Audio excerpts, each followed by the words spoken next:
2017-18 நீட்ல வெறும் 9 பேர் தான் தேர்ச்சி பெற்றாங்க, மருத்துவ கல்வி கிடைச்சது.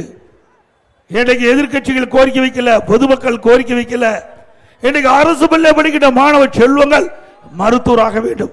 அதற்காக 7.5% உள்ளிடஒதுக்கீடை கொண்டு வந்து அதிமுக அரசு சட்டம் நிறைவேற்றப்பட்டு அதன் மூலமாக சுமார் 2,0818 பேர் இன்றைக்கு தேர்வு ஆகி இன்னைக்கு மருத்துவ கல்வி கிடைச்சிருக்கு. MBBS சேர்ந்து படிக்கிறாங்க.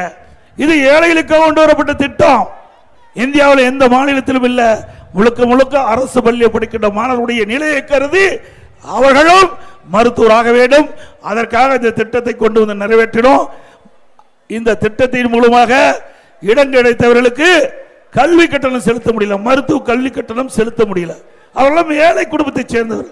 இது அரசாங்கத்துடைய கவனத்துக்கு வந்தவுடன் அம்மாவுடைய அரசு இந்த திட்டத்தில் இடம்பெற்றவர்களுக்கு அரசாங்கமே மருத்துவ கல்வி கட்டணத்தை செலுத்தி அவர்களை மருத்துவராக்குவதற்குண்டான நடவடிக்கை எடுத்த அரசு அதிமுக.